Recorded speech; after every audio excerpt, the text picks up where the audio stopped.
everybody, I'm Vasel. A couple weeks ago, we did a top 10 list where we talked about the top 10 things designers need to stop doing. And of course, we got a lot of feedback when we did this, a lot of very positive feedback, and a lot of people who had disagreeing viewpoints. Other videos were made concerning what we talked about. I got a lot of response both in person, and in fact, one of the things that really got a lot of feedback from people was my number 2 point, which was designers stop starting publishing companies. And in fact, someone here was talking to me.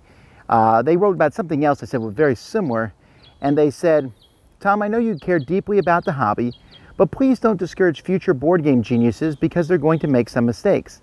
Let them make mistakes, dust themselves off, and try again. Let them produce a game with marginal graphics or mechanisms or low quality pieces. When they produce version 2 or 3, 4, 5, it may be awesome. That said, warn them about the obstacles over and over again, but if they insist, let them have a go at it. Life, like math, isn't about the right answer. It's about the trying, and trying again. It's about seeing the beauty in an equation, not getting the answer right. It's about playing the game, talking with buddies, rolling the dice, getting snake eyes over and over again, failing repeatedly and having an absolute blast until ultimately you succeed. Maybe not in winning, but in seeing the beauty of life, math, or board gaming. Well, it's very nice, and I agree with a lot of that. And I said I was going to make a video clarifying my position, so I thought that I should probably do so.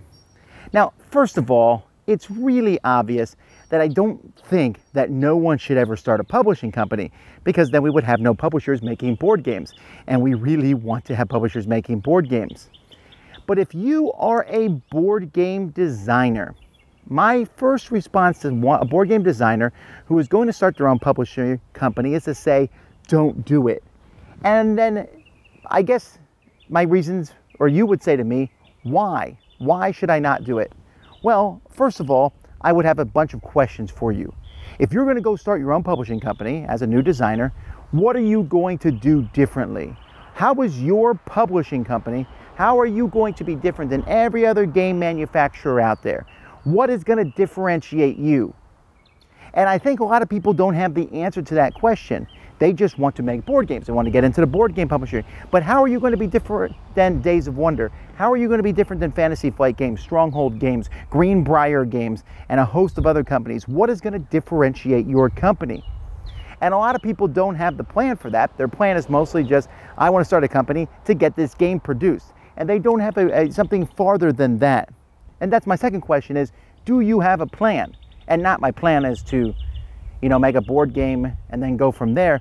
But what is your long-term plan? I know a lot of companies don't have plans when they name their company after their first game. They're like, we need a name for the company, put in the name of our game, limit it. Because they weren't looking farther down the road. What is the plan for your company? Have you counted the cost for the company? I'm not just talking about financial costs. I'm not just talking about the fact that you're going to have to pay money, but how is this going to affect you? See, there's a complete difference between designing and publishing. Publishing is going to eat up a lot of your time. Have you counted the cost to you, to the people who you love, who are close to you, to the people that are going to invest in your company, to possibly the people that you're going to hire? Because when the whole thing, if it does fall apart, or if it does take up tons and tons of time, it may not just affect you, but affect other people. Do you have the skills? See, this is a big thing that I talk to people all the time about this. And when I say, what are your skills? Well, you might be a great game designer. That's up for the public to decide, right? But I doubt most people are a great game designer and good at graphic design and good at art and good at game development and good at game logistics. Do you know how to get your game out into the market? And you say to me, well, I can learn all these things. Well, that would be my second question then is, have you done the research? Again, most people do a little thing and they're like, oh, I see on Kickstarter, this company startup, they made a whole lot of money. Yeah, there's a lot of companies that start up on Kickstarter and make a lot of money and then they don't know how to handle that. Have you put the research in? Have you put the time in? Have you talked to other publishers and other designers? Have you learned where in China you need to make things? For example, if you're working with publishers, whether they're in China or the United States or Germany or wherever, do you know how to deal with them? Do you know what numbers to get for them, to ask them? These are learned skills. Are you willing to follow through? It's going to be hard. starting a board game company is a very, very difficult process. There's going to be a lot of work for very, very little money, unless you somehow miraculously hit it big and the money pours in. But even then, it's going to be a lot of work. Are you going to keep going when it gets tough? Can you handle failure? Can you handle it if it doesn't go well? When you make this game that you know is spectacular, many people tell you it's spectacular, and yet your numbers aren't backing that up. It's not doing well. Can you handle success when suddenly the game does phenomenal? Many companies have been ruined by success just as much as they have for failure. But my biggest question here is, what is your reason for starting a board game publisher? Well, a lot of people have given me these reasons. I ask people all the time, why would you want to start and publish a game? Some people do it because they want more money. They don't feel like the amount of money that they get as a designer is worth it, and they think they'll get a bigger piece of the pie.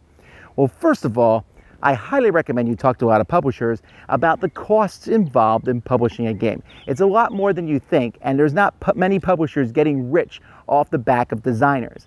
But secondly, if you do make money off of this, you're going to pay for that money. You're going to work harder than you've ever had to work before.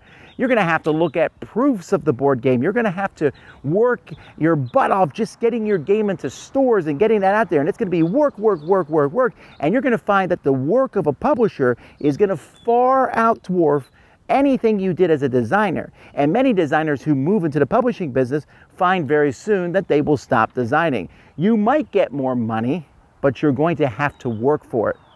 Some designers want to start their own publishing company because they want complete control.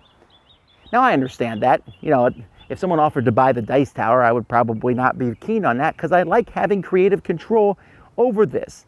However, I also know as a designer, and I've designed board games before, you have to give up some of that creative control to the people who make it. And you can probably come to a joint agreement, but some people just want to control every little tiny facet of their thing. Well, if that's the case, then maybe you're better off publishing on your own, because finding someone you can work with will be awfully difficult. Although compromise can help make a really great game, and other people can have good ideas.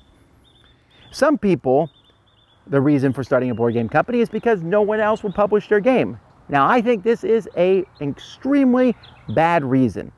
Sure, you'll hear these stories, and this is the thing about following your dreams, and people talk, go follow your dreams. And this person went and they were rejected and rejected and rejected and rejected and rejected and rejected and rejected and rejected, and finally their thing was a huge success.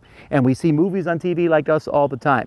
And if you believe in that, then I can't stop you. Go out and do it. But I will say to you that if a majority of publishers look at your game and say it's not good enough, then it's time to go back to the drawing board and not be like, I'll show them. Because historically in board gaming, that has happened maybe once that I can remember, where publishers turned a game down time after time after time, and then that game actually became a huge success. But I think the number one reason that people do this, that they start a board game company, is just because it seems to be the most expedient thing to do. And this is where I think the following your dreams part is important. I think people should follow their dreams. I don't actually subscribe to the theory that anybody can do anything. I don't think that's quite true. I think anybody can do most anything, most reasonably well, if you put the time and effort into it. If you want to learn the piano, you probably can. Put a lot of effort into it, you can do so. You want to be a board game publisher? You can. Put a lot of effort into it, you can do so. Will you fail? It's possible. Will you succeed? It's possible. But this is where I think a lot of people mess up here. Because a lot of you have a dream. Your dream is to be a board game designer. It's probably not to be a board game publisher. But if you become a board game publisher, you pretty much have to give up the other dream. Because you will now have to deal with accounting. You will now have to deal with money. You will now have to deal with advertising and working with other people and getting this thing done. And if you don't believe me, you can line up lots and lots of self-publishers who have to do all these things. Maybe that is your dream. Maybe your dream is to be a publisher. And there are people with those dreams, and I think that's a fine dream. But I want to be clear that when I say don't get into the publishing business, I'm talking to people whose dream it is to be a designer. Don't give up one dream and grasp that what for you would be a lesser dream just to make the first one happen, because that will not satisfy you. Now, it's possible you'll find that you'll love publishing, and maybe that is the greater dream, but likely not. And again, this is held up historically as we see time and time and time again. Different publishing companies go out of business. They published a game. The game did okay. But the designer's not happy because their dream was to be a designer. So follow your dream. Keep designing. If no one wants to publish your game, wipe your dust off your feet. Get another game going and show that one. If you want to be a designer, follow your dream. I'm there. I have your back. If you want to be a publisher, follow your dream. But to mix the two of them is a very dangerous thing. Now, of course, again, I don't make the rules, and I tell some people like, who does Tom think he is to tell the industry what to do? I can't tell the industry what to do. I just give my advice here. No one has to follow it.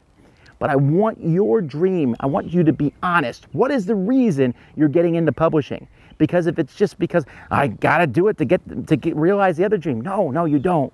If your game is amazing, it will happen. People will publish it. There are ways to do it. There are ways to find publishers. It can happen, and your greatest dreams can come through. Hey, I'm sure there's a lot more that people want to talk about this, and I've talked to a few people who have different opinions, and maybe we'll come on the channel and talk about them at different times. I don't want the Dice Tower to become a place where you feel like we're quashing dreams, because we're not. I mean, we do when we say games are bad. I guess that hurts people's dreams. We do when we say, we don't like the way someone did something, because we're going to give our opinions, and people are going to give your opinions on something that you do no matter what it is. And you can work hard and overcome that. I just want to make sure people are following the right dream.